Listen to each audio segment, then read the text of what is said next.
Ready? Let's go for it. Good evening, everyone.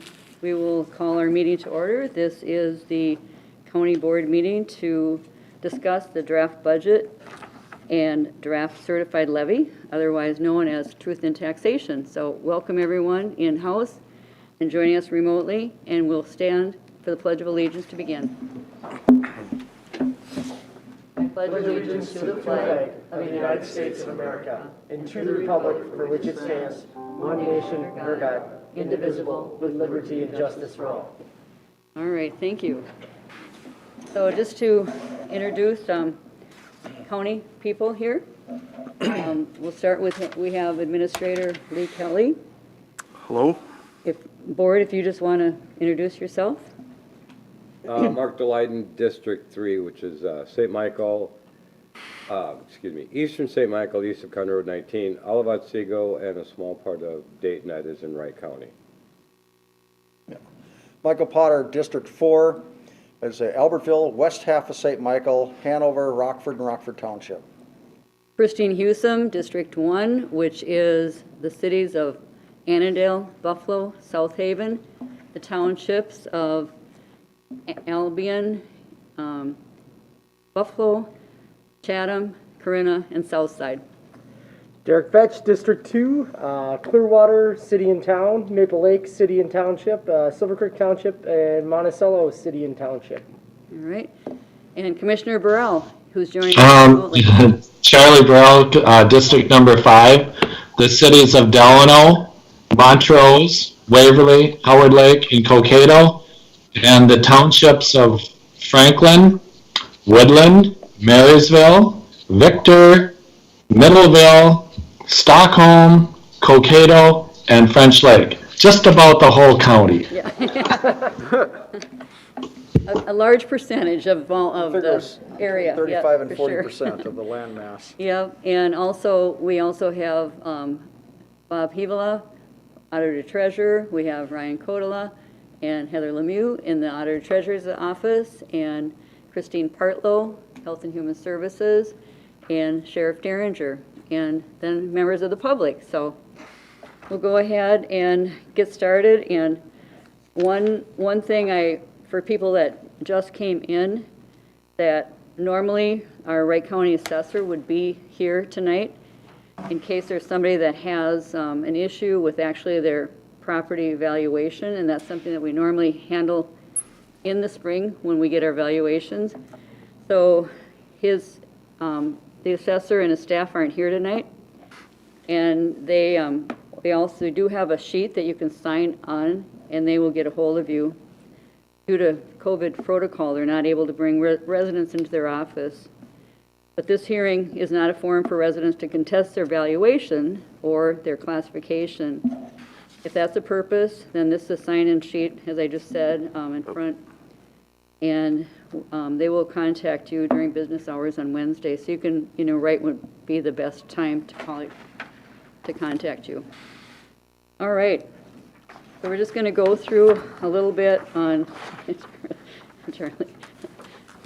Tell Charlie to wipe that smile off his face. Yeah.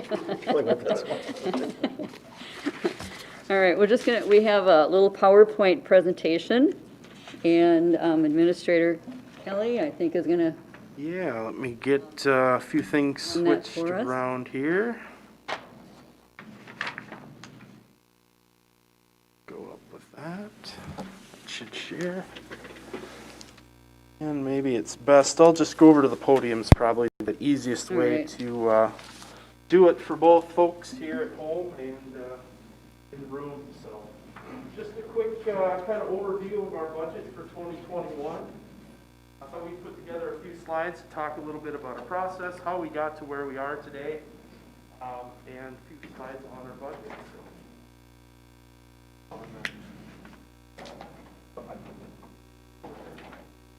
I got it. Sorry about that.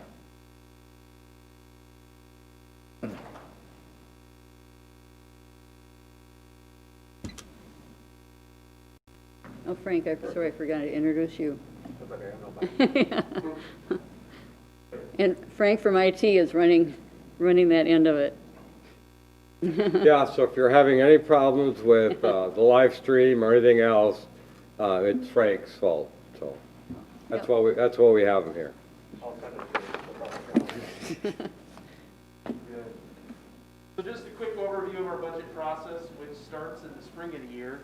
We always start out with our capital improvement process, putting together our projects for the year, which then brings us into July and August, where we start bringing together the full budget workbooks of all departments and presenting them to the board in August, which is really the bulk of our budget process, where the board reviews what we do by the departments.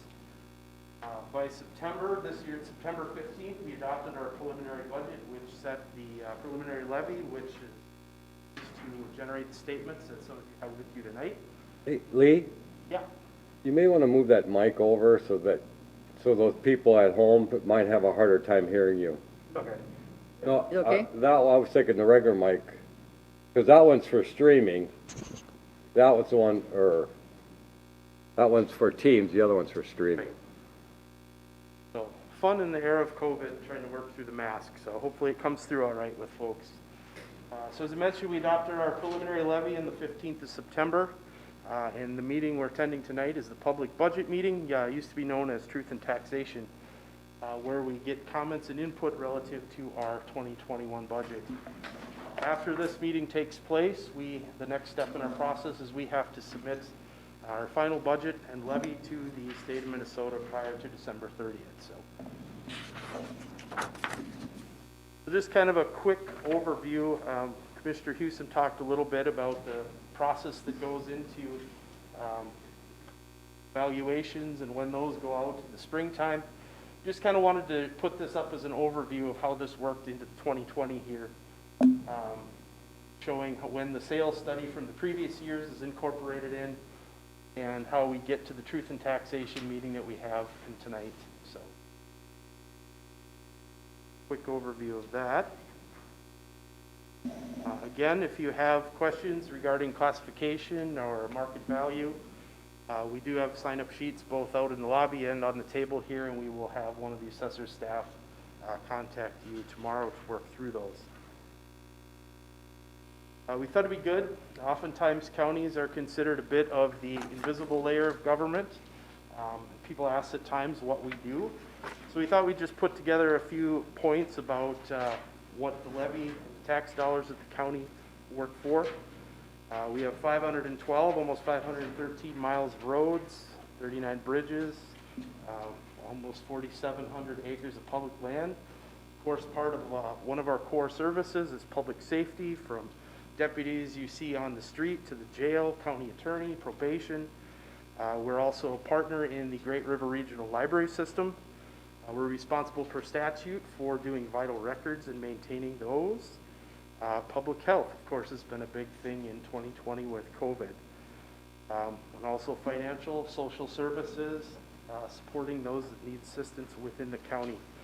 And of course, environmental services. So just a few things that we do. We kind of broke this down in a few things, just trying to take a per capita approach to what that is on a monthly basis for our roads. Again, a core function of government. We broke it out, $3.70 per capita per month.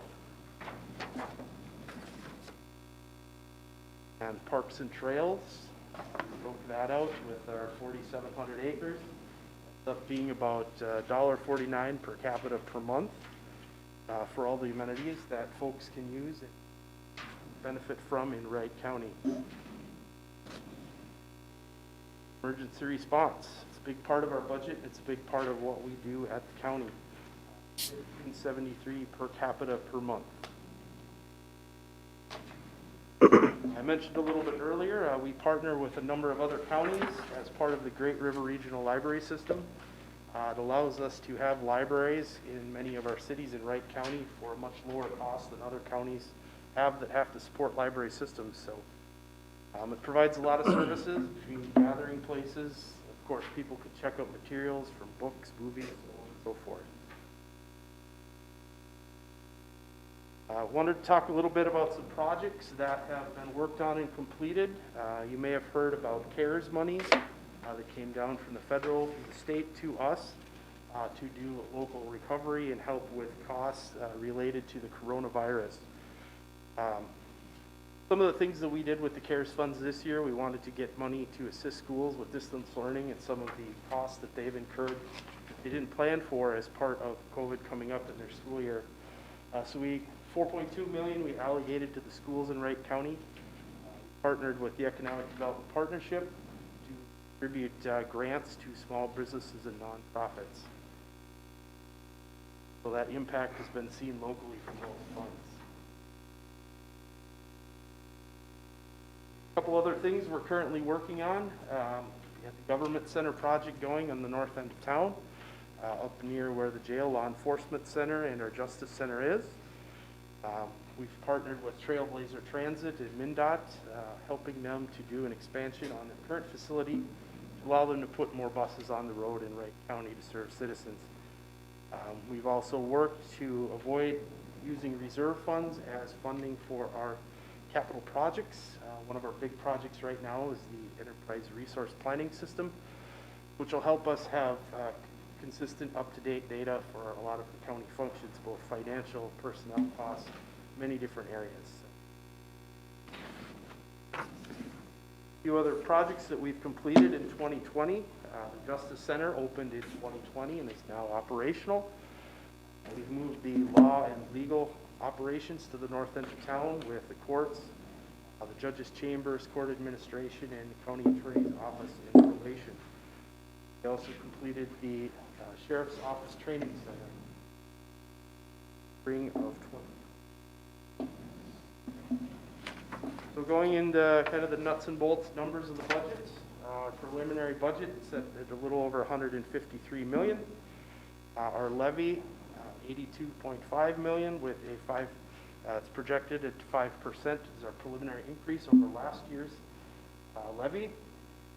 We should note, of course, that the levy percentage is not the same as the property tax.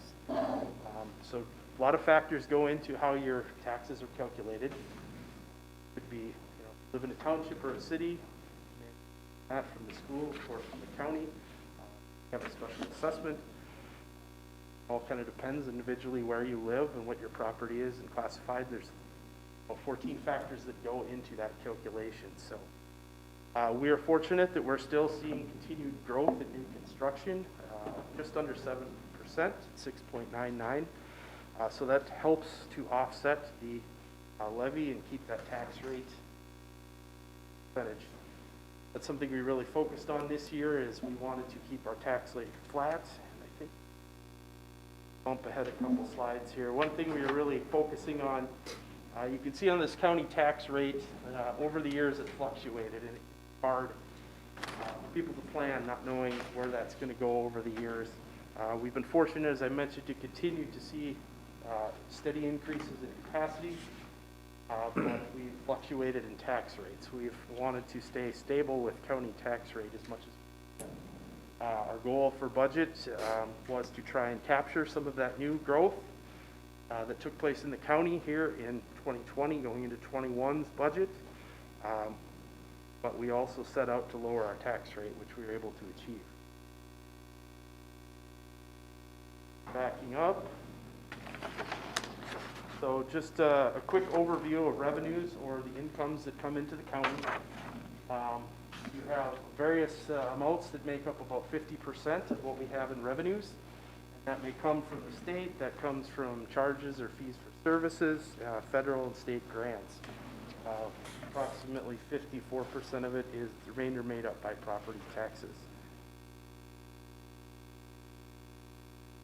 As far as expenditures or spending, this is the breakdown of where it falls.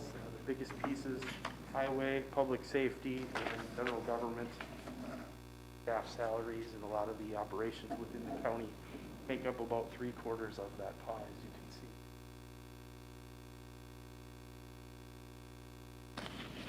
So if you broke those previous expenditure charts down in a dollar, this is how it would break out. I thought that'd be a good way to be relatable to get a sense of where those tax dollars go to. Mentioned the capacity and rate. As I mentioned, we're fortunate to have new construction growth to help offset the levy impact this year. Of course, there's a lot of factors that go into calculation of your taxes, but if you had a property, residential, commercial, or agricultural, where your value stayed the same from 20 to 21, you should see a decrease in taxes. Granted, a lot of properties see increased valuation. Perhaps you had a classification change. Again, if you have a question about that, we would set you up with the assessment further. So that's kind of a quick overview. Board, I don't know if you have any comments. Otherwise, I will defer the floor to public comment. Okay. Anyone, any of the commissioners have a comment before we open up for public comment? Madam Chair. Yes, Commissioner Potter. Thank you. On these slides, people are getting a good, kind of a quick overview of what transpires here.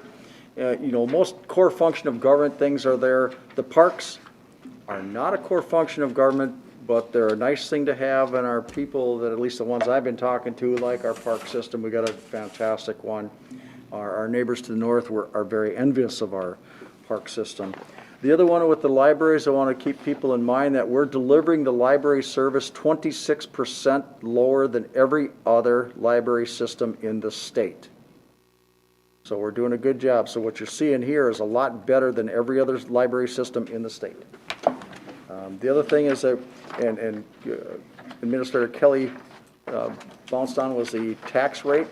This is the one where we had our big learning curve at the board here. If you look at the tax rate prior to 4 of us that got in office here, it's virtually the same as it is right now.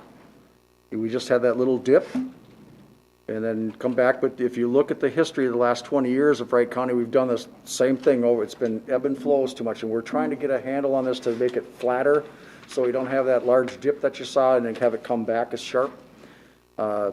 These are part of the learning process, so we get this. I mean, as much as you want to keep your taxes down, you don't want to throw that out in the future for anybody. And as far as the tax impacts go, the Department of Revenue dictates the value. They are a master, like we have a lot of masters here.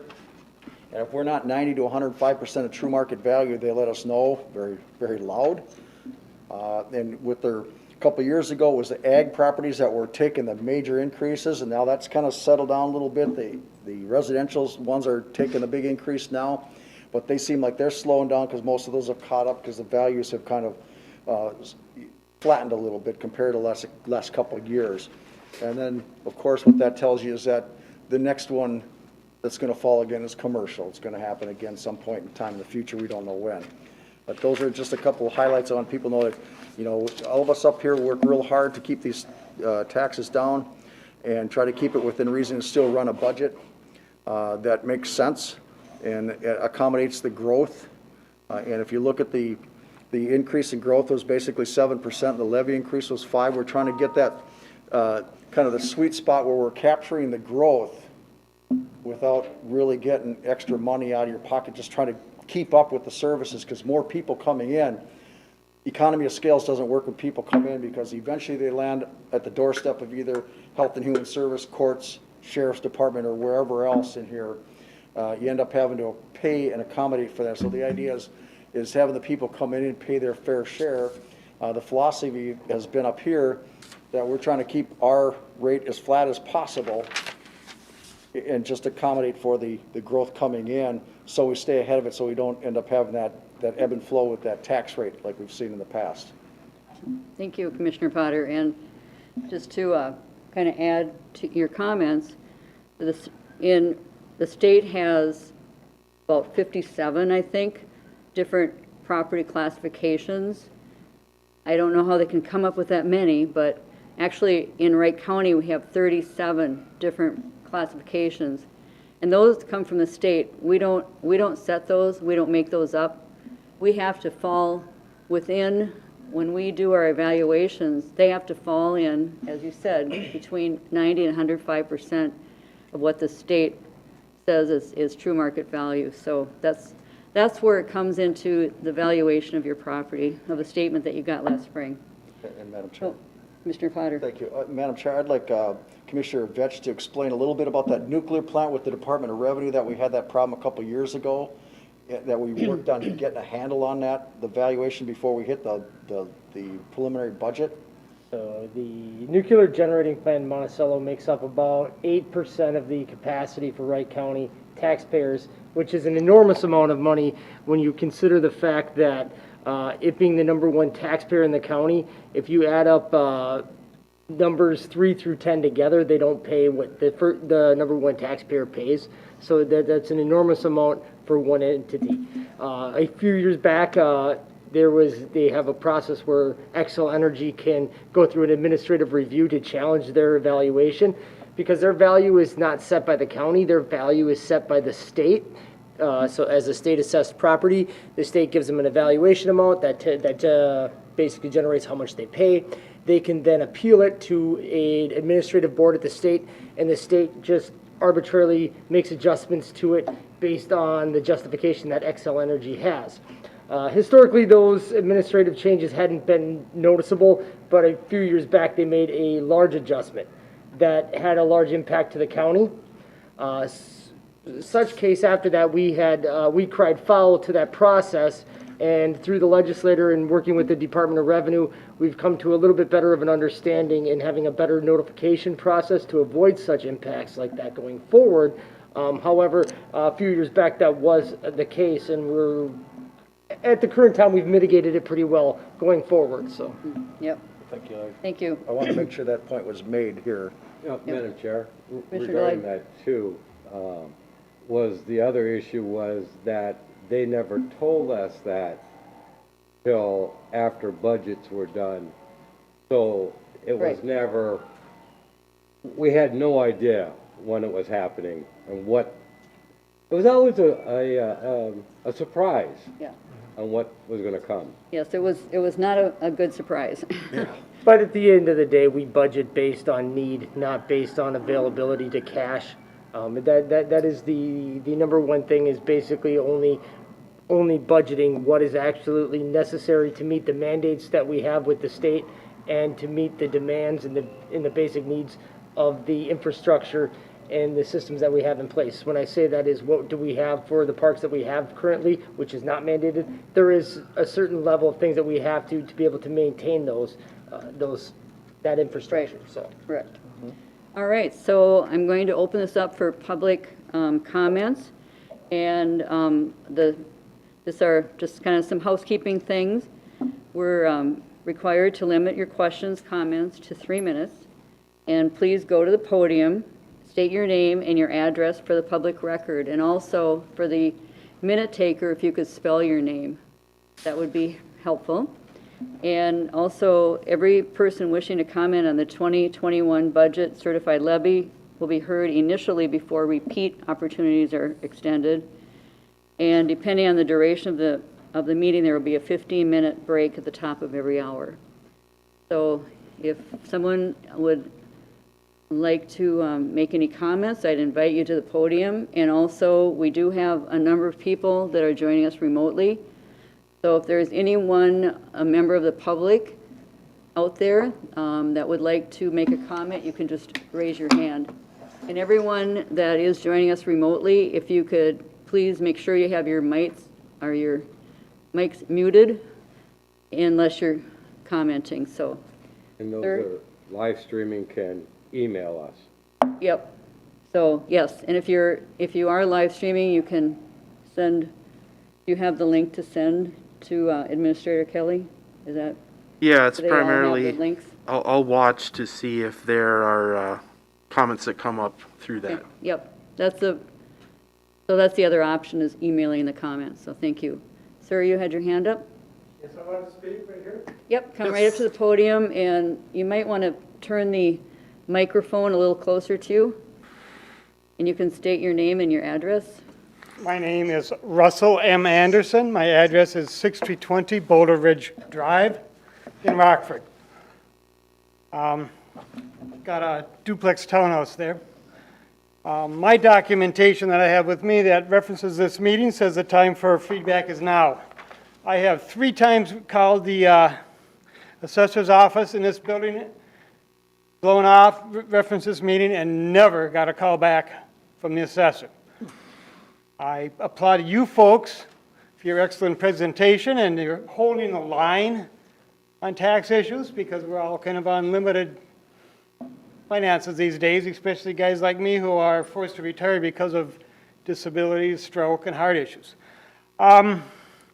This piece of property that I own had a $900 tax increase last year, and another one proposed for this year. You held your budget to within 5%, and with a slight down this year, my taxes are listed as up 23.1. My valuation is way up. My homestead exclusion went from $17,000 last year down to $6,000 this year. There's just some things that need to be explained, and I would hopefully get an appointment to quickly meet with the tax assessor and his department to work this out. Like I say, I'm very disappointed in their willingness to have a meeting. They just come here, and I don't know, it's not on your agenda, but it is on mine. References this meeting on this piece of paper. Yeah, So I can't ask, I would love if you guys could fix it, but you have people in place to do that, and I understand that, and you folks are doing a heck of a job. I see that. I just wish it could trickle down to the individual homeowners in this county. Why we get 20+% increases when you guys are holding the line on everything. It doesn't really make sense. So that's something else they can try to explain when we meet. So all I can really ask of this body, not to waste anybody else's time, is encourage this office, this county office, to address this and do it promptly.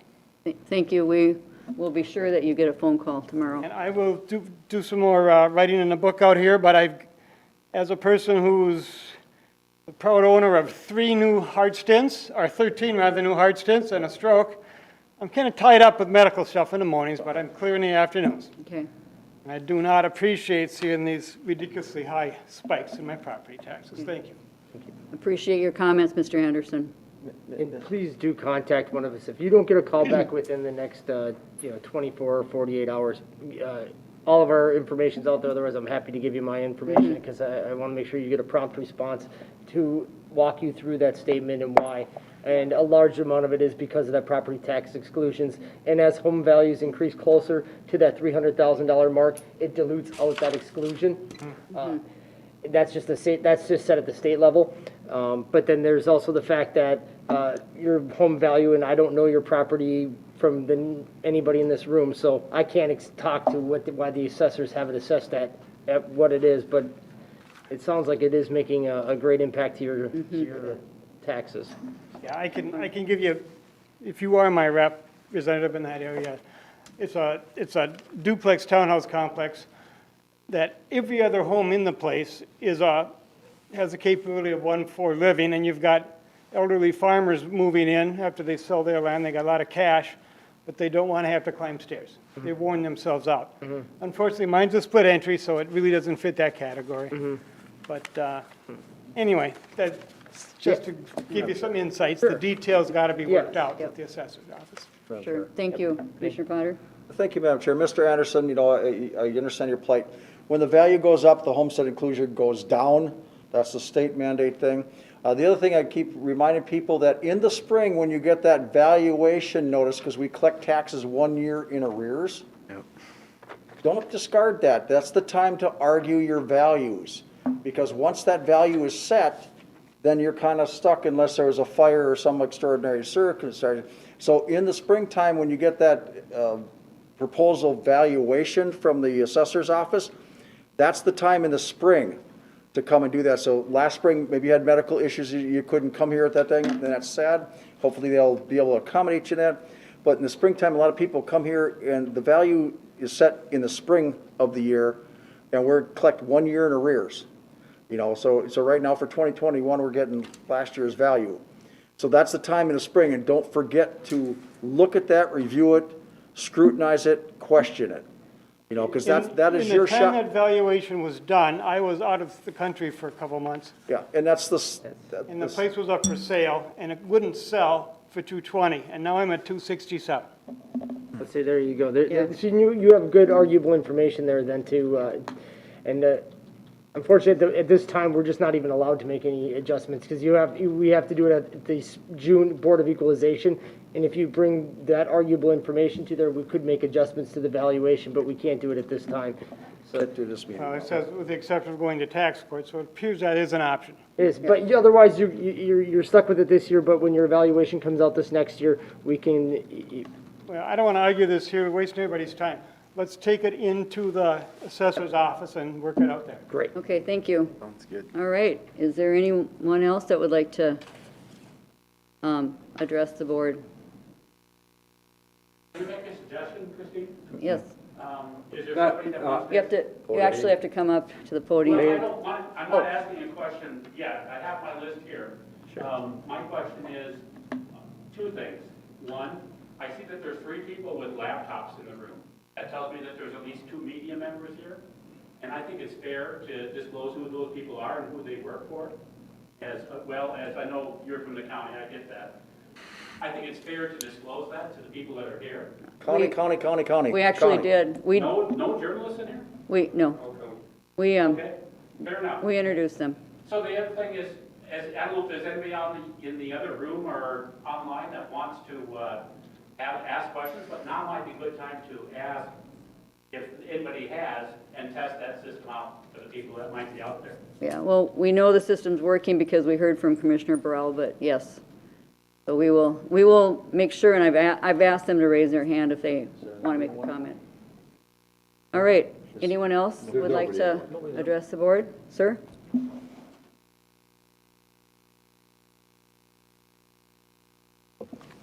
Steve Smith in Buffalo, if that is my real name. One of you last year questioned that. Anyway, 207 Greenbrier here in Buffalo. One, how much is the debt that Wright County has? And number 2, is there, last year when I came, there was no 5 or 10-year plan. Is there one now? And in brief, what does it look like? Thank you. Yeah. Actually, there Do we was a keep- plan, Yeah, and I thought we presented it last year, but yeah, we forgot to do that this year. I thought we had it presented. Don't we have I can give Yeah, I did it last a year, quick overview on the our 5-year forecast. We can't really forecast out beyond 5 years just because there's just too many anomalies. We can make some goals beyond goals for a 10-year, but we can financial forecast pretty readily for 5. Right. We have ourselves set up to pay off call a number of bonds within the next 5, actually 6 years. We have the intent of calling a bond here in 2024, as well as calling another bond. The goal is in 2026, 2027 to call another bond, which will remove close to a little over $3 million in debt service annually when we get to about 2026. Our total debt is right around, was it 140? 148, 146. 145, yeah, something, right around 145. On real time, I don't exactly have the exact thing to the penny, but for that side of it, that debt service over the next 6 years will drop substantially, just because the way it's structured, because we are setting ourselves up that we want to eliminate a lot of our debt by 2030. Because we were setting ourselves for a financial model that would put us in a position that if the Xcel Energy plant was forced to shut down and was not given an extension beyond 2030, that we would be able to absorb the loss in tax capacity with the removal of debt service. So we're still going under that methodology, even though it is all likelihood, it looks like the Xcel Energy plant will be extended to life to 2040. But we figure it's still better financial planning to use that same mechanism to try and get ourselves, try to remove all of the debt over the next decade. and we were able to call, it was rather small, remaining debt from the old jail and not the old jail, the old jail, and also some work that they had done. So we were able to finally pay that off. We had to wait till it was callable. It wasn't a large amount, but we had to wait till it was callable. So it was nice to get that off our plates. And actually, we have an estimated $18 billion worth of property in Wright County. So the debt that we could carry is probably close to 500, million. It kind of sounds crazy, but. It is. But we're actually, it sounds like a fair amount of money, but it's way under what the cap would be. Madam Chair. Commissioner Potter? Thank you, Madam Chair. For your question, about 145, 148, we're dropping it by $12 million a year. That's the annual debt service that's going down. 2023, we can call the highway bonds if we need to. We call those up. One will be at about $4.5 billion. The other will be about $7 million. Those can be callable. The almost $500 million in that we could go in bond debt for, we all just said, are you nuts? Standard & Poor's, Moody's, Investor Service, based on our value, that's what we could carry as a load and still be solvent, which none of us here or none of you out there would say, well, that's beyond ridiculous. We're not anticipating having any more bonds for probably 10 years out. I mean, the next foreseeable potential bond would be a river crossing bridge, and that's way out in Timbuktu land right now. All the buildings, all our foundational infrastructure is built now. We're good for decades into the future on our infrastructure here. Now it's just a matter of liquidating this property when we get out of it in the Pomida building or Human Services building and putting these, right here, there's 14 PIDs here, property identity. These will go back on the tax roll, which is kind of nice when they turn into something. So that's going to be a plus. The functional obsolescence of this building dictated us doing the building out there. I know some people can argue it, they don't like it. We did our homework, we reviewed the facts, we weighed our options, and we made a choice.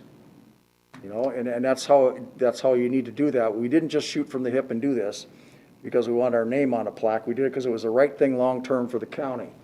Madam Chair? Yep. So, Commissioner I Bath? wanted to point, just so you get an idea from what our forecasting out is, your current statement that you have in front of you is based on 6.99% growth in capacity. So that's new construction, not increased in value, just new construction.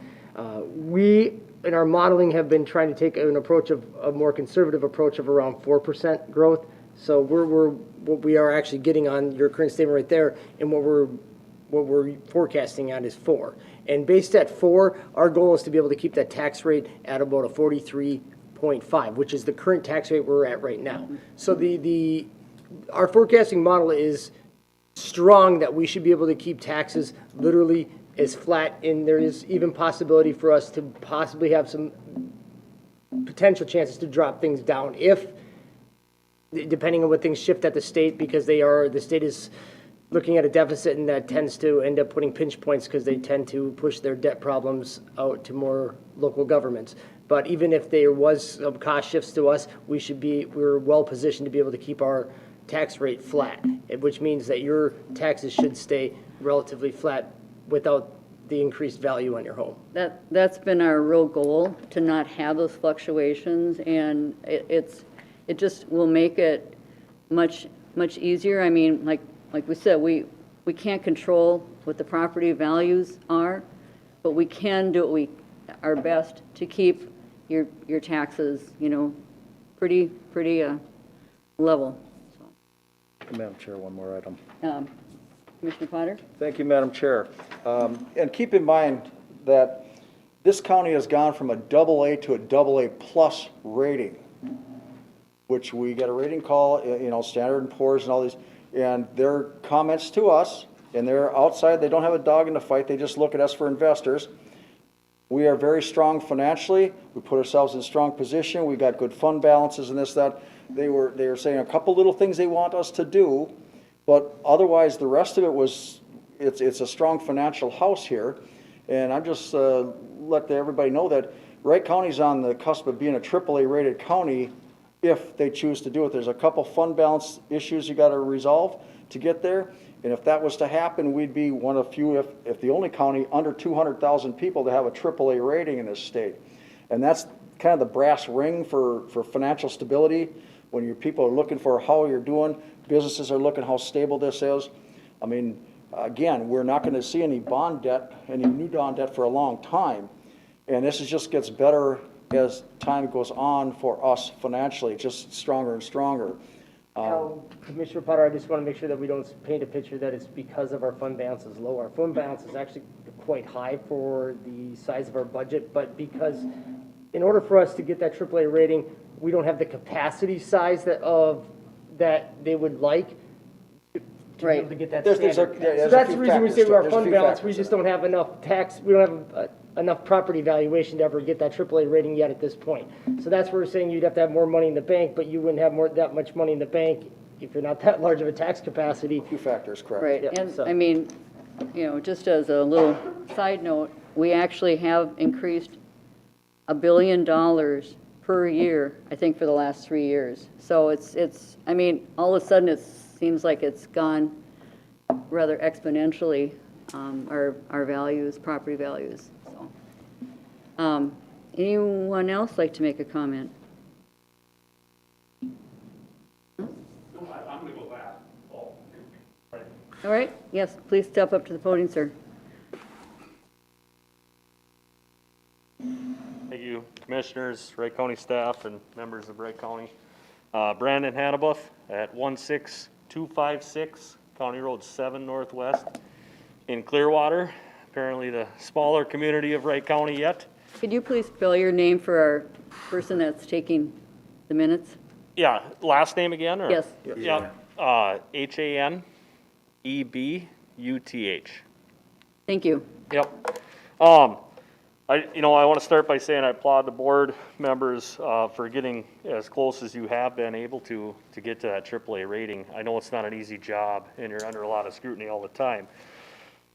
I guess, I want to start by saying when you say that 43.5% tax rate, I think that's somewhat astonishing, considering that years ago, members of Congress and the presidency had stated that the tax rate should never go above 25%. However, I guess the piece that I really want to talk about here is I want to ask the board to take a look at the property valuation based on, when you say you get the valuation in June of every year, it's not spelled out very clearly on there that is the time to argue the property value. Basically, when you get the notice then in November is when it says to come to the meeting here on this night. So if that could maybe be declared a little bit clearer on the June statement that comes out. I think maybe you get it in about April. You get your, Yeah, the one that I have here, the yellow copy is actually from June. okay. That's when you set up the meetings. That's when it's set, that's for the meeting, but. That's yeah. for the meetings, right. It's not spelled out real clearly for all Okay. the residents on there. But one of the big pieces that I wanted everybody to take away on this was that, the U.S. as a whole loses over 250,000 acres of farmland every year. And so when we're talking about potential decreases of residential property of $17.70 and the potential decrease of commercial property, the reality is most agricultural property in this area, especially in Clearwater, being the small fish of Wright County, most agricultural property is valued at over $300,000 to start with. Yeah. So to say that $250,000 property value would decrease by 8.84% is really unrealistic number to most of us farmers up in that area. And I know that all the residences and the businesses count on that farmland every year to provide food, and we all wonder why the price of everything is going up. Now, I know that we can't take away from the fact that COVID-19 has taken an effect on our entire economy, but with the increase of taxes, over 250,000, and I applaud the board again for making these decisions to build these new buildings and have infrastructure that's going to sustain us for many, many years down the road.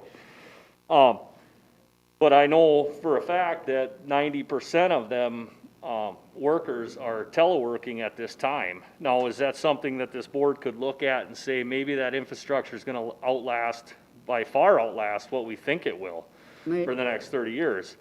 And get something in the works for that so that as this board changes, that doesn't propose new taxes and increase tax values again. as well as the fact that, with the mortgaged properties out there at well over $300,000 for agricultural land, it's getting tougher and tougher for the farmers to sustain where we're at. So that's why I say, if I can ask this board of anything, and maybe the assessor's office needs to be involved in it also, but I would say that, especially Clearwater's a different fish from St. Michael and Albertville, who very much boomed up residential areas. Most of our agricultural property does sit at over 300,000 no matter what. So can we take a look at maybe changing that $250,000 valuation number? Madam Chair, Commissioner Delighten? and Commissioner Batch was probably gonna say the same thing. In all honesty, we have no control over what the valuations are. And there's a couple of townships that have went and changed valuations for people's ag land. And because the state oversees that, if we don't be within the area that they want us to be, amount-wise, they'll take over our assessing. So there's a lot of it that we don't have control over, which is very unfortunate, because I own a couple of commercial properties, and my taxes on that are twice what it is on my house, and my house has a higher value than these buildings do. So it's hard to control those sort of things. But there's a lot of things where our hands are tied, and you need to talk to people down at the state area. Yeah, I have no idea why there's 57 different classifications. I can't come up with, I can't come up with that many, maybe 10, but, Madam Chair, yeah. I want to, so I'm very sympathetic to what's happening with agricultural property, especially in Wright County. There's a lot of your Glenn Taylors, your Polad families. There's a lot of the wealthy people in the Twin Cities that buy this acreage to use it for hunting land. They'll rent it out. They don't even care if it makes money or doesn't make money, and it's artificially increasing the value of agricultural property. And when we are forced, under the state regulations, to use comparables, and that, unfortunately, to be able to make those percentages that we have to be within a margin of error, it's artificially, they're want to just hold land, whether farm it or not, and they're willing to pay through the nose for it, is costing you the ability to actually make a living on that property.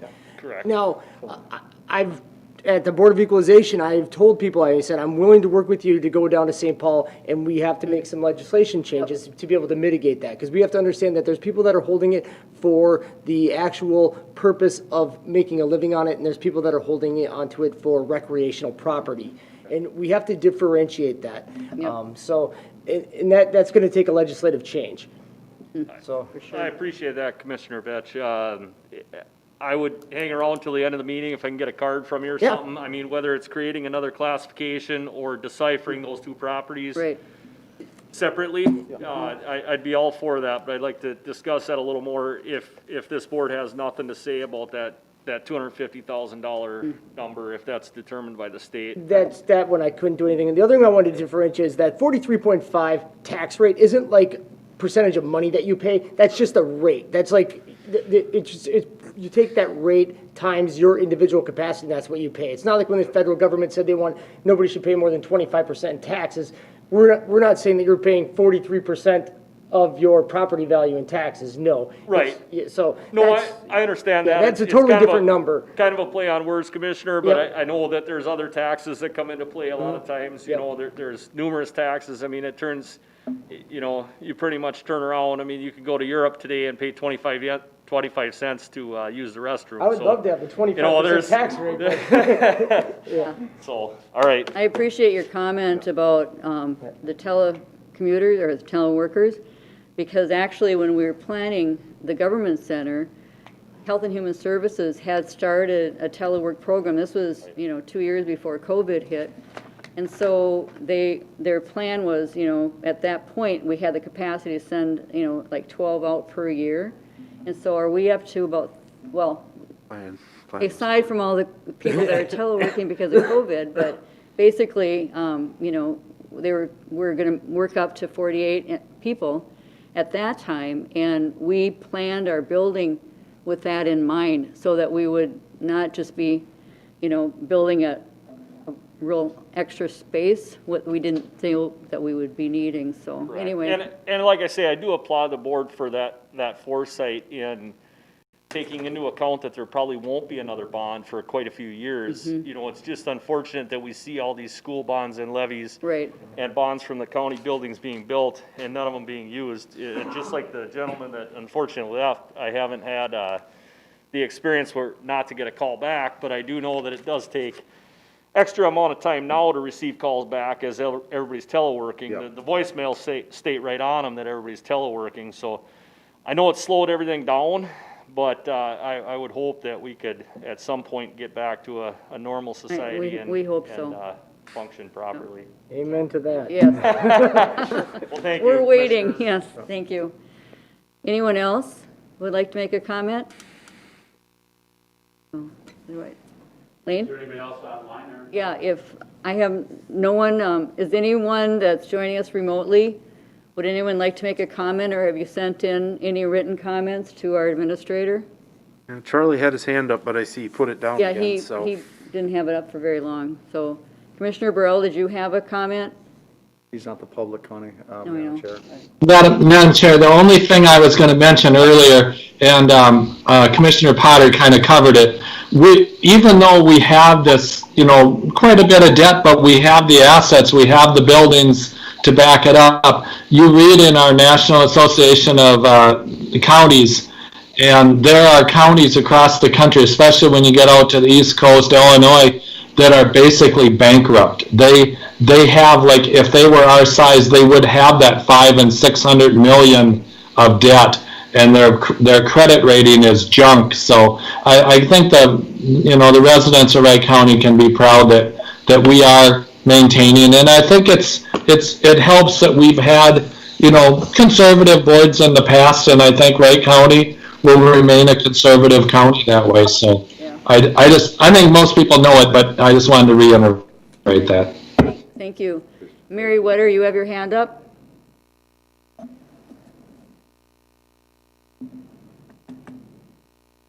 Yes, I do.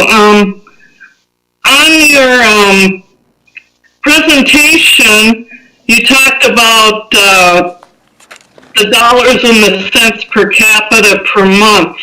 And I was wondering whether you ever broke it down. Maybe I missed it. I had an interruption during your presentation.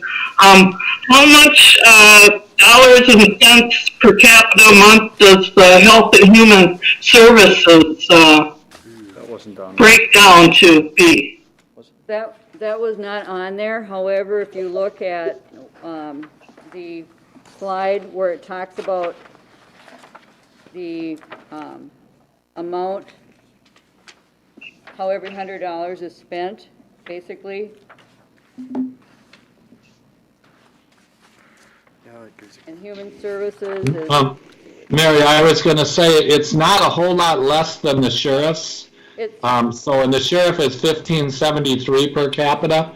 So I'm going to guess Health and Human Services is going to be somewhere in that $14 area, I'm going to guess. it actually is probably about the same as the highway operation, because highway operation is 20%. Human services and public health together make up 20%. Okay. Okay, thank you. Yep. All right. Let's spend 20% of the spending. Yeah. So, Mr. Roshan, you want to come up and Why not? state your name and spell it, please, for our minute taker?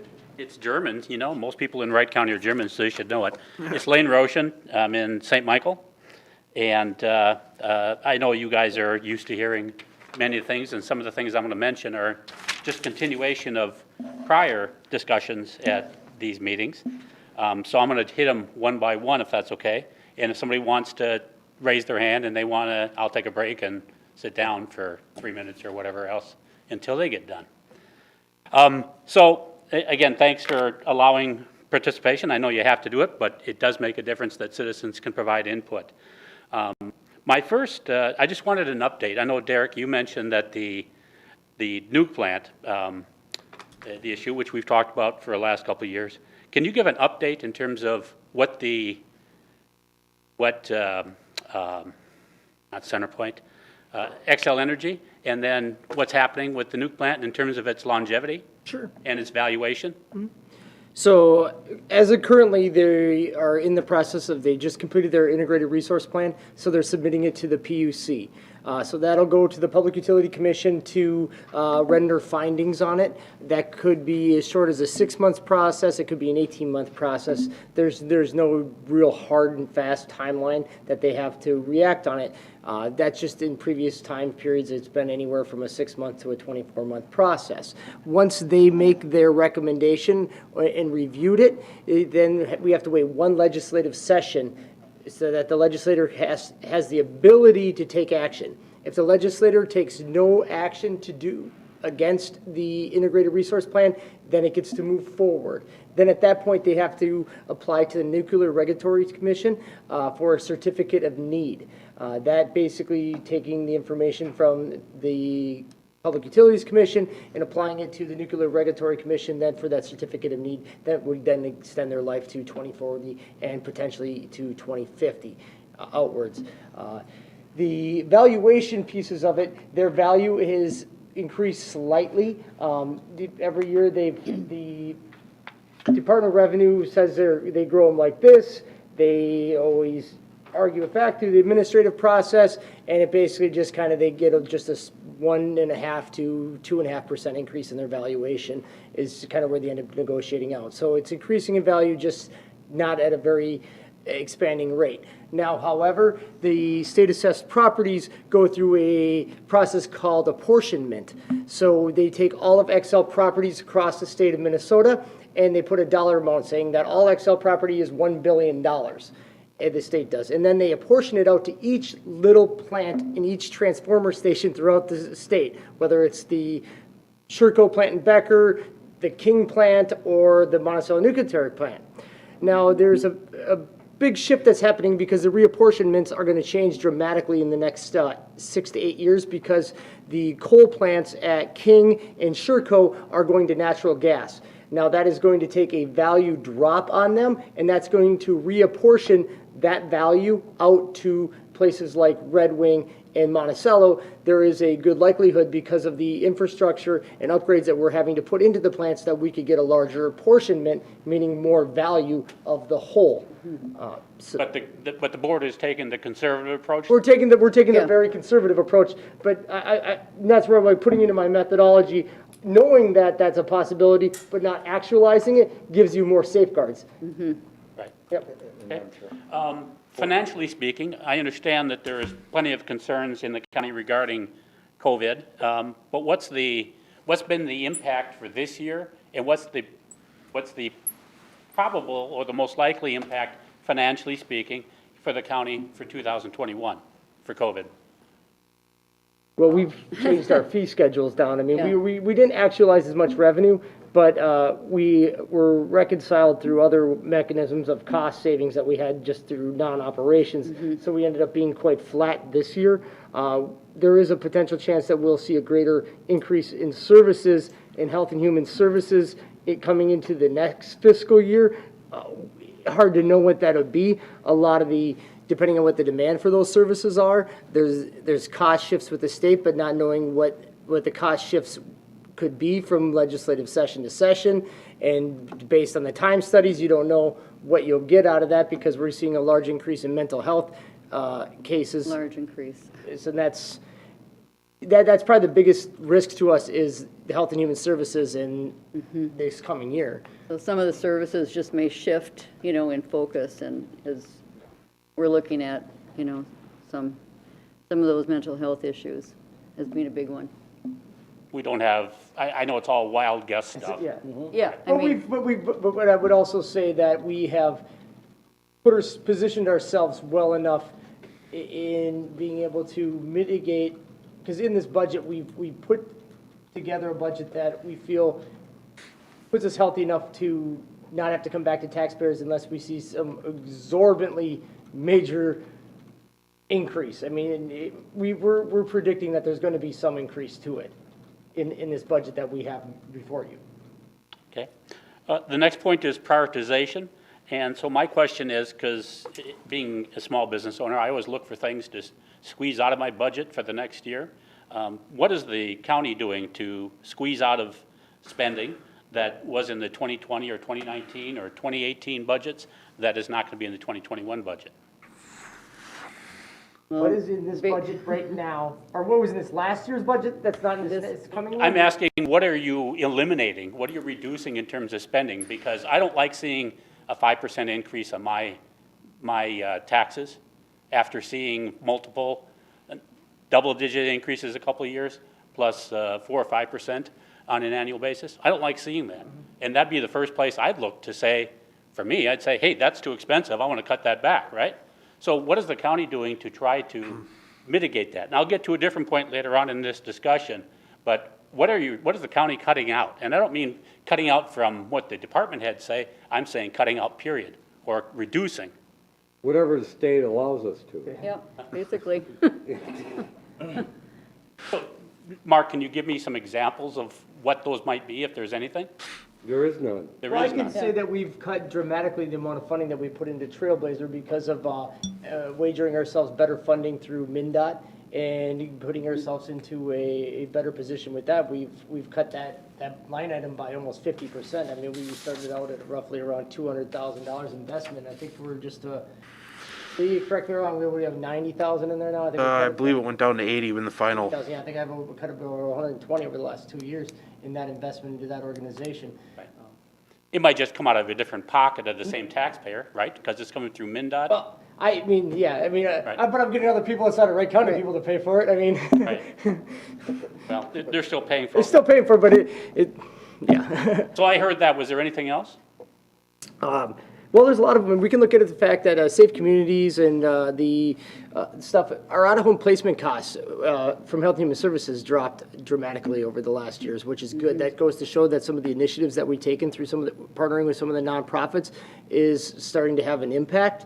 And because those are mandated services, we can't just not do them. The only thing we can do is mitigate the impact of it and trying to find other ways to, I hate to use the word deflect, but it's kind of deflecting it. It's trying to deflecting it before it becomes a taxpayer impact. So, and that's where some of the stuff is, if we can get our food shelves and stuff, our nonprofits more robust enough, we can maybe starve off the SNAP needs and some of those things.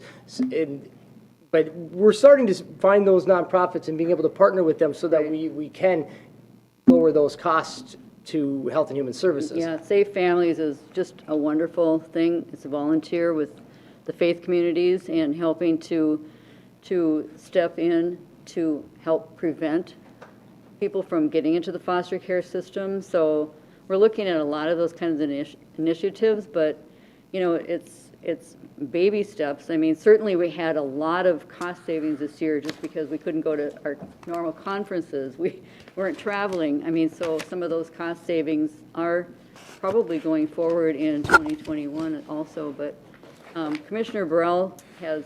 Madam Chair, thank you. And Lane, thanks for coming. I always appreciate hearing from you. One thing, though, I think that you have to put in perspective to be kind of fair, because like we look at ways that we can cut every year, but what's happening though, we have a growing county. I mean, the sheriff is coming in and saying, look, we need this many more patrols. We need, you know, this. Human Services comes in and says, we have way more people needing services because our population has grown. So a lot of times I think that we won the battle or won the war or whatever just by not increasing very much. And I think that's, you know, to put it in perspective, if you had a business that was growing, well, you're probably not going to be cutting your personnel costs, you know, because you need more help to run that business. So I just think you have to consider that is all. I understand, Charlie, you know, and I hope your health is continuing to recover. I'm glad to see you're at home versus here. So I hope the heart is ticking away as it should be. Absolutely. I'm just saying not all small business is growing, and small business has been taking a major hit at so many different levels over the course of this last year. So I'm using that analogy because I would hope the county would look at it the same way. Well, and that's, well, really what it was very important to us because we know, I mean, my husband lost his job. So, you know, boom, his income's gone. So, and that happened to a lot of people. And so we want to be very cognizant of that, and respectful of people to try to do the best we can to keep it as low as we can. Just not to interrupt you, but it is the top of the hour, but if everyone's okay, we'll just keep going. And then I think Mr. Roshan was the last one to speak, so go ahead and. If somebody else wants to speak, I'll sit down and come back to it after. No, I mean, then, we're just trying to decide whether we take a break or not, Understood. so, yeah. Madam So- Chair, but I Madam Chair. like the question, Lane, because like one of the areas, like we're working hard on trying to eliminate our professional services lines down. And the biggest thing that we struggled with that one because that is, I hate to say it's the catch-all when we don't have the people in-house to do it, is you have to go out there and contract those people. And we were really wrestling with trying to get a hold of that number because Yep. that's where a lot of things can get really expensive really, really fast. And we are really working hard in IT to eliminate that, I guess, growing yep. need to have to constantly have such large numbers placed in that professional services line. Yep.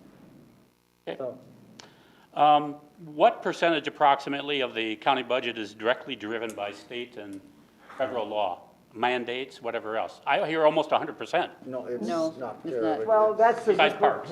We're working on that one, it's not done yet. We're working on that. We We've, would have been there if we didn't have CARES. The Yeah, CARES if thing we- kind of took put all hands on deck over the last Yeah. 9 months. and we've that we've kind of- asked our department heads to all come up with a list of what is true mandated services, but I guess, you know, when you look at it, our public safety is definitely, I mean, it's, But for COVID, we are projecting to have that, some solid numbers by October of this year. But that just kind of, everything Yep. went different. So hopefully, COVID goes away and we can get those numbers hopefully of next year. Yep. Because I think it's a fair question. What percentage of what we do is mandated by state and federal that we have zero control on? And what do we have control on?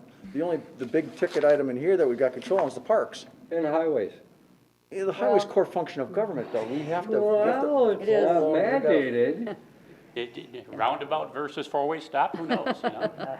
Well, when Holes you in get the your road or CASA not? money, you have to meet certain standards. And Yeah, get- you do. All the roads get rated all the time, and if we fall too low, then the state gets on our case. So it's not as, that's it. Well, the parks is one, that's nicey nice. We've got nice parks, and I tell people that's where I can cut. Well, I don't want to cut the parks. You know, we have $500,000 or thereabouts we give to Soil and Water, part of keeping our water clean and that, okay? And it's tell people, hey, what they're doing here helps keep the lakes good, which brings revenue, it helps, keeps the water safe and that.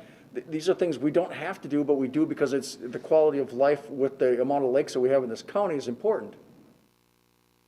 Right. I wasn't commenting one way or the other. I was just asking the question. yep, yep, that's a good question. Well, we're cognizant of that. And Lane, do you want to get back to the first point? We employed the services of Flaherty and Hood to help us navigate with that nuclear plant and other issues coming up, and I think they've paid dividends for us on educating us and keeping us at the table, so when something happens, we don't get the big surprise somewhere. Yep. And unfortunately, that's the rules of the sandbox down there. You gotta have somebody to keep you apprised of what's going on. Right. So now I'm going to play a little math game. So what I heard, and I all wish that all of this was online, available to the public to be able to look at. It is. It is. Oh. Where is it at? What part? Well, I'll get there, I guess, Okay. my last point. Okay. So what I heard was, we have a $153 million budget, right? Yep. It's 5% over last year, so I suppose that's about $8 million, $7.5, $8 million difference from the year prior, roughly. That's the levy again.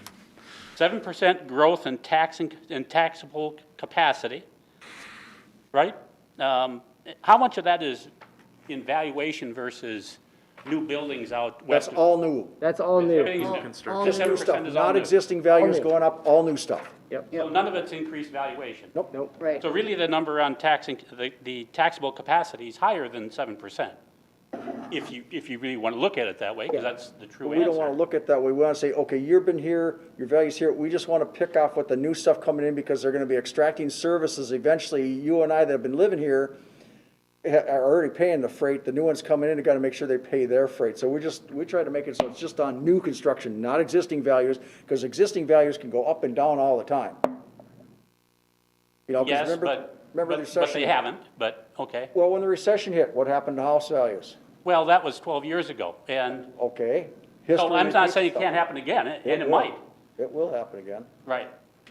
But then again, you know, the 7% growth, so is it a dollar amount, or is it a number of people that you're talking about, the 7% growth in tax capacity? Because that chart's not very clear. That's dollars, that's valuation of new construction. Yep. Okay, then the chart should say that, because it doesn't say that. Okay. Okay, that's good feedback, yeah.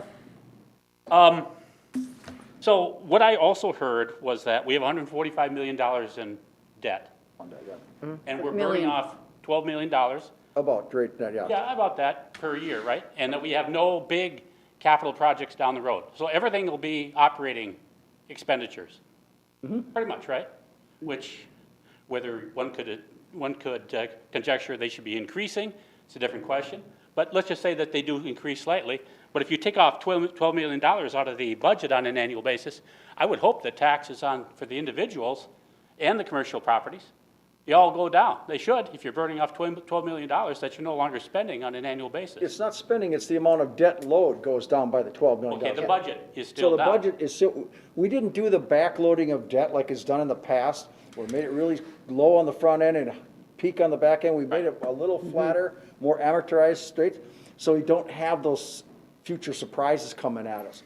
So that number's gonna be pretty I think consistent there. you oversimplified it, Michael, because your $12 million a year is assuming that your 145 is what we have for principal and debt. That doesn't take into consideration the interest that you have on that debt. Yeah. Now, the $12 million payment off annually includes the interest and the principal. Right. So you're not diluting that principal at the same, at that rate. Otherwise, we would be debt-free in the next, Right. in the next 14 years. Right. That's not the case.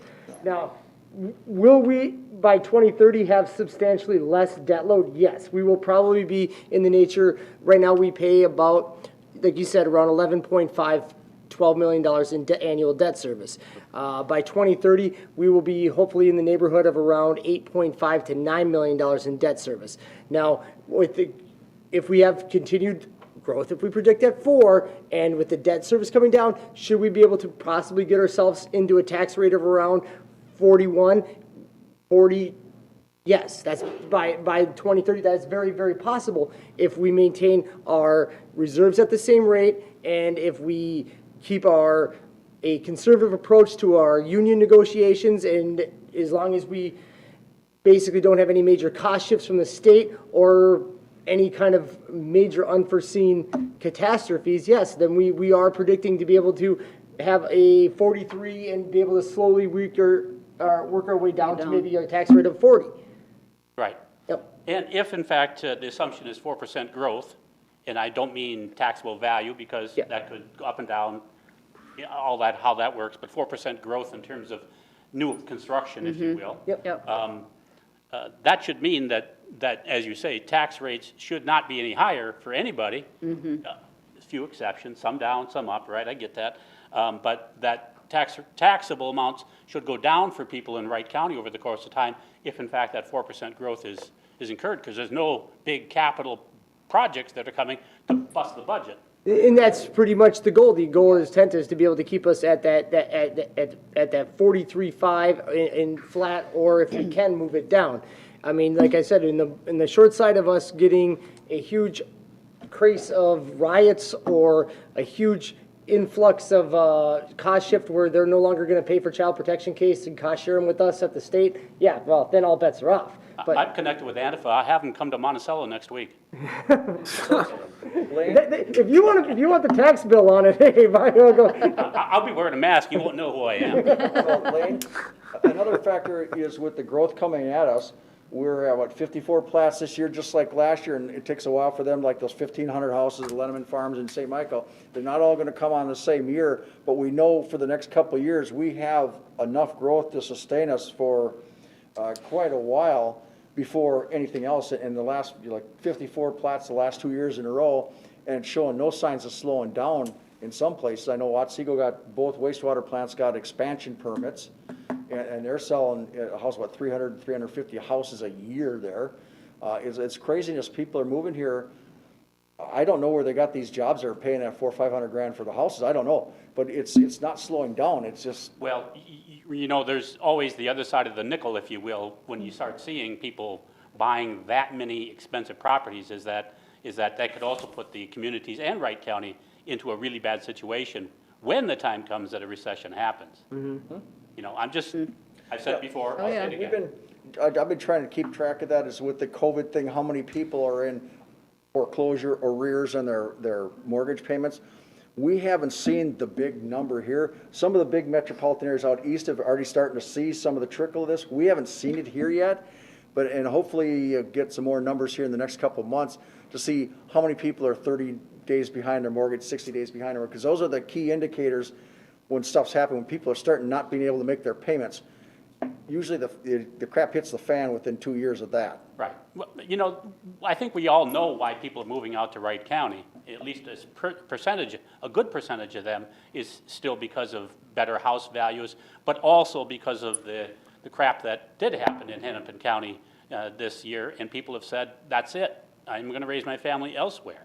And they're coming out this direction, and to credit to Derringer and his staff, they've kept that from happening out this direction to date. And Elaine, another factor, we're a collar county, so we get outstate people moving in, they don't want to be all the way in. Right. So we're getting attacked from both sides as far as growth goes. Correct. You know, and our school systems are great. People want to raise their kids in good school. We're a safe community and all that. So you kind of a part of that victim of your own success type thing, you know, and we're going to continue to grow. Like I tell people, 2040, we'll be pushing, knocking the door at 200,000 people. And people say, well, that can't be. Well, we're at 138, 140 right now. I'm hoping we're not planning for that, because if we're planning for that, I think that would be a mistake, but that's just me. I've said that well- for a few years now. We thank you, Wayne, for your comments, and I'm not done yet. Yeah. And we got a plan. we got, You either fail to plan or plan to fail. That's so- right. The Met Council, you know, everybody's worst nightmare. We've never heard of them. Never heard of them. No. they're They not in Wright stopped County. right at the Crow River. And so people say, but, you know, I know it's not based on counties, it's based on other things than that. Federal numbers, Elaine. Yes. So I'm just looking for an update if there's anything that's new on that end. Oh, I'd They love ain't coming here. Oh, I'd love to tell you about that. We have what's called urbanized boundary. We have a MOA, a memo of understanding with that, because the feds, if it wasn't for the Met Council, the federal APO, we'd be in that federal APO, period. Right. Met Council is basically, so we got an MOU with them. We just hand them what we're doing. They rubber stamp it off to DC, no harm, no foul. I'm one, keep your friends close, your enemies close, you know, your friends close, enemies closer. I like to Powder keep, dry, by the way. I'd like to try to keep an eye on them. People know what they're doing. And so, and here's the fear, and you should, and everybody else should be fear. If the Met Council is eliminated, we will be automatically in a federal APO here, like that. I like what the hybrid model we got right now. They stay over there, they do their thing, we'll do our thing, and we'll just learn how to play nice in the sandbox for a while. And we want to get that as far as we can, because after the next census, right now only Otsego, St. Michael, Albertville, and Hanover are in that metropolitan, that urbanized boundary. By the next census, more than likely, it'll shift almost out to Monticello, Buffalo, Delano. And so that's key. You say, I don't want that eliminated, because that's not going to help Wright County. Because we'll get one seat on a board of 17, and you want to see us get nothing, that's how it happens. What we got right now is the perfect mix we can have right now. Just, and if the governor wants to clip them a little bit, scale back, that's fine. Total elimination is not good for Wright County or Sherburne County. And what if they reform it on the federal level? and we are getting Because pretty they far away predate the from our federal budget APO, here. so it's grandfathered in as long as they function. The feds can't touch this. I think we need to keep it a Yeah. little bit on task here. Yeah, tonight. we need to kind of rein back to our budget here. All right, so what does the Association of Minnesota Counties do for us, and how much does it cost? Our dues, Oh, gosh. Dues annual is about 25,000. Yep. What does it do for us? They are a large, I would consider more of a lobbying group for us at the state and federal level. So they work hard on being able to maintain our county program aid, which accounts to just shy of about $3 million. Is that and right? Yeah, also, about $3 I million. mean, and work in all the different 6.4. areas as far as what, Or $6 million, I'm sorry, our county program aid is $6 million. yeah, and all the different, general government, public safety, human services. So we have different areas that we're working on with the legislature, and they help arrange the meetings with them and that kind of thing. But bring our Voice. our voice essentially. But every county has a different set of objectives. Yes and no. Yes, And that's one of the things about having this organization, they help unite us. is that we can go in with one common voice. And one common voice we go in with a lot is Health and Human Services, wonderful software that the state builds, Yeah. on how they should never, ever build a software program again because they don't know what the hell they're doing. So Yeah. as a group, we have a bigger voice than we do individually. So we're Because- going in with a common voice. And we have, It I mean, affects the each of us 87 the same. counties, we meet by regions and we come up with our top priorities. So essentially, we go in, like you said, with a common voice and, And it's unfortunate that we have to do that. But the legislators,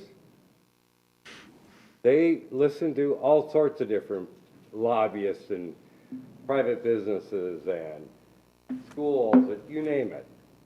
So we have to focus on, okay, here's what, when you do this, this is how it's affecting us here at the county level. Which is, we got together with, our a lot of our legislators. legislators and senators, last week, 2 weeks ago? I think too. 2 weeks ago?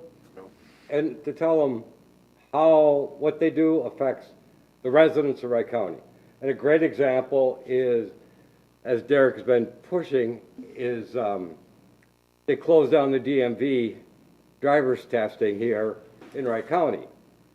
Well, if one of the core things of business or government is to take care of their residents, making those people wait 3-4 months to do stuff, to get their test, the license, to get their license reinstated, that's not right. And then having to travel, either to Plymouth or, St. Cloud or Bemidji. Hibbing, yeah, there are residents Rochester. here that are going up to St. Cloud or even up to Bemidji or Crookston, Yeah. because there's nothing around here for the next 3-4 months. And that's Anyway. not right. So that is one of the things too that AMC helps, spearhead, because what is there, 14?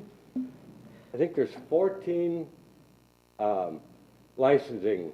well, they closed down 62 of them. There's in 96. COVID, so, and they Yeah, only but now reopened. there's only, There's only 14 open They right only now. there's reopened. only 14 open now. Yep, they only throughout the reopened state. 14, yep, so. But the other side of it is they're an information hub. They collect all the information from other counties so that we don't have to go out there and duplicate a lot of things. So we can get a lot of templated information from them, whether it's for Health and Human Services, or it's from a financial perspective, or from an IT perspective. They collected all the information from the other counties, and we have free access to that information. And then they help us walk through creating those procedures and policies internally for us. So they're an educational firm, and they're an information hub for us as well. And if we need to carry a bill or something, they help give guidance for that process. And we learn a lot at our conferences, the breakout sessions, and that's how I found out about Safe Families, was going to the conference and sitting in on that and what it meant. And Charlie attended the same one, but we all go to, different sessions, and we get a lot of great information that helps increase our efficiencies. You look to see what somebody else is doing in the state, and if it's really working well, they're one of the counties that's highlighted in this area, and we can learn from them, so. a lot of good information. But anyway, we're off track again. No, and I appreciate the answer. It sounds like from the board's perspective. Charlie's got something he wants to add. I don't know, Charlie, did you have something to add? He's reading over. I just wanted to say, thank you, Madam Chair. I just wanted to say also, though, that, and I think the Minnesota County Intergovernmental Trust, the insurance thing, it's not really part of the AMC, but it's kind of associated with them. I know they have their meetings at the same time.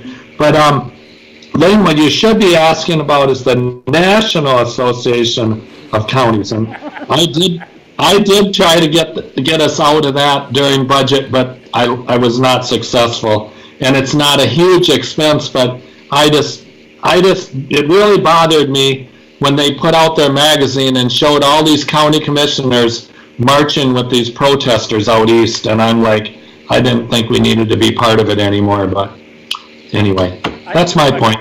How about the National Association of Counties? Well, I will, Much smaller amount of money. I think we want to say it was like $5,000 that we paid. 1900. I will tell you that my minute taker just sent me a message that we're at 30 minutes now, so we probably want to wrap this up pretty quick. I have one last point, Okay. and I think people know what that point's going to be, and that's the issue of transparency. Can you give me an idea what the county has done in the last year since we had this discussion, transparency-wise, to make information more easily available and readily available and timely available to the taxpayers of Wright County? I think we've done a tremendous job with our communications specialist.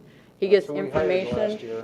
He's just, has been here just a year and has gotten information out, not only on the county website, but on the Facebook pages. And also, I mean, there's a question of wondering about this meeting tonight. Well, it's on That's the bare minimum, Christine. huh? That's the bare minimum.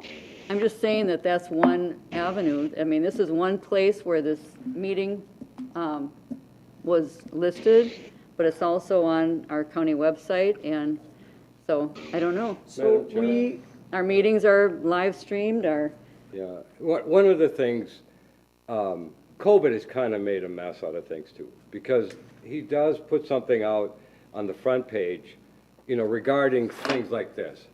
But because of so many other things that are going on, it has a tendency to disappear quickly. And you have to go down to the bottom for where it says, click on for more. Gotta scroll down. So, but, just hear me out. I will. Now, one of the goals we are planning on is that the current website is not user-friendly. We realize that. And again, it's something we've been trying to work on, but there's other things that keep putting us off to get that done. But our intention is to try and have that done so that when we open the new government center, the new website will be up. That'll be even more user-friendly to work with. So the information is on our current website. It's very difficult to find at times unless you go in and you put in the search bar something. And it should pull up very easily with doing that. It wasn't very easy. It's not very easy to find the information, because I realize this deck is at the 30,000-foot level. It doesn't give a lot of detail behind it. I don't even think that like I said, the information is, to me, all that accurate. Well, but the budget should be on the county website. I Under couldn't find auditor's I'm looking treasurer. for the detail. Yeah, that I'd like is to dig on deep. there. It's We want to published. know, like, how much. It shouldn't be hard for me to find as a tax-paying resident. I shouldn't have to. Did you put in did you go budget? Did you put that in the search bar? I didn't find it easily. I went to the meeting, and that's where it should be downloadable, where you can dig in to get more of the detail. You can look at what the budget's going to be for 2021. When you look at the meeting request, it says 6 o'clock meeting. It didn't say truth and taxation meeting, by the way, until today. But it said, download this deck. Okay, fine, the deck. I would think there's another tab there that says, here's the 2021 budget in detail, spreadsheet. And it's too hard to link everything up and go find stuff. It's Well, got to again, be more that- user-friendly. Part of that is the issue with our current website. And again, when the new website comes up, it should allow us a lot more easier. Why is Charlie laughing in the background? Because he's Yeah, not I just gonna have wanna to make sure deal with we- it. 'Cause you want Have to to, deal. Madam Chair, I just want to make sure I get Lane's question answered, because you want to get to the point where you could go into Parks Department and go small equipment, and you should be able to look down and go, what is, oh, yeah, say, small equipment, $20,000. You'll be able to click down and beat down that $20,000 into $5,000 generator, $1,000 chainsaw. You want to be able to beat it down to each individual item. I feel like when I walk into here, I've always got my right arm tied behind my back because I'm living off of what's on here. And this doesn't give me enough information to do anything. No, this is just this is, like you said, it's a high level. It's a high level, kind of an overview. Heather? Again, every month, actually every week, I mean, what we spend is on the agenda for every week. Yep. It should, again, it should be much more easily available. Well, to if you go to the agenda, it's right there There. on the bottom. It says, Every week. You know, I think I want to have a discussion with you, Lane, because I think this is a good point, because I think it's more about, he has a perspective that it may be accessible, but we're not painting the picture how it needs to be painted for the general public to need to digest it. So I'm interested in having a conversation with you, obviously outside of this room, at some point, into what would you like it to look like? Because then we can, that gives me something to work towards. I know it doesn't surprise Mike. I mean, I ask and get every single year, and I realize the city of St. Michael's budget is much less complicated than the county's budget is, right? But it's still a spreadsheet. It's very simple to get that information from them. It's not simple to get it from the county. That's the no, problem. and the part of the issue is because our current software and we are working on the new ERP system, which should make that a lot better. And there's So certain you're more answering things. my question, which was what's going on, what's happened this The year? ERP what's going on in the system. future. Working on it. And there's data information that's within HHS that just can't be disclosed. I mean, there's expenditures, a large amount of HHS monies that we just can't share. Right, But Lane, every week, this is on the agenda. right. If you go down to the bottom of the agenda, you can get the report on what was spent. Every dollar that what was spent. I wanted to get 2021 budgeting and versus last year, the year before, the year before, the year before, and then with the 5-4 year. Yeah, but the 2021 budget is on the website, isn't it? And Heather, you had a comment? It's not easily found. That's my point. So just a few comments, thank you, Madam Chair. First of all, we're working on the document that you're talking about. It's called, the GFOA has it, it's called a popular annual financial report, so it lays out exactly in easier terms the finances of the county. Working on getting that done. COVID happened, we didn't get it done. In addition, as Commissioner Wright has said, we're getting a new ERP system. We're kind of limited with our software on how we can pull stuff out and put it onto the website. Once ERP is implemented, the plan is for you to see the budget, the last couple of years' budget, and a projection. We have that built into the software as we're building it right now, but unfortunately, it got delayed. So I understand what you're asking for. We're working towards it. Please understand COVID happened and everything that I wanted to get done or the finance department wanted to get done just didn't get done. You had a lot more things added to their plate with Right. CARES. So, and Mark knows this, we actually sent it to all of you. I did put it in the search bar. I mean, I know how to do that. I did put the word truth in the search bar yesterday morning. Today's what, Tuesday? Early Monday morning, way earlier than any of us should have been up. And it came up with nothing. And that's what alarmed me right away. Yeah, and that's because that's the old term, unfortunately. But it should still state it, because that's what people know. I'm sorry, it should be highlighted as almost the most important meeting you have, not just the meeting, it should be highlighted on the front page of the website. And it wasn't there at all. Well, it was, Yeah, but it it was. disappeared. It was one of the meeting notices. I'm saying it should be there No, for it like was- a 4-week it- period of time. No, it was on the front page On the at top. one time, but it disappeared. I thought it was because still on the everything top. else. I thought it was still on the top. Well, Madam today Chair, it let's was. just make sure there's nobody else here that Yeah. wants to speak here at all. Right. Yep. I'm done. No, you're Okay, good. Thank you so much for your indulgence. Thank you, Lane. Anyone else that would like to speak? Anyone else that would like to speak? Anyone else that would like to speak from the public? No No? hand up, is All there? right? No? I'm gonna close the public comment period, and does any board member or Administrator Kelly, anyone else, the county like to add anything? Madam Chair, I think it's important that we say, I really want to always thank everyone that Yes, comes out for this, because it's definitely. important, this is an important process of the budget, and being able to really call the question and ask the hard questions to us, And- because it's important that we're able to answer. And find out, what we need to do to make things better. And so, I appreciate that. Yeah, it is nice to hear, and I know, Lane, we keep trying to improve the accountability to let people, and that was one of the things that when I got on the board. Before, you couldn't live stream. You were able to watch it 2 days a week, only on Charter. Now anybody can watch it. So all the agendas, all they ever produced was an agenda.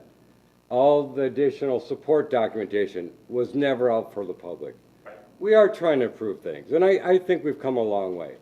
And all I've got to say is that next year, with Charlie retiring and Mr. Potter losing the election, I intend on blaming everything on those two next year. I think that will make life a lot simpler. Makes sense. Yeah, but keep in mind the history, the only 17-point-something% levy increase was, well, he was chair. But you know what, he's retired, maybe not. No, So I'm not anyway, retired. yeah, I wish. appreciate all of your participation. I mean, this is, what we need.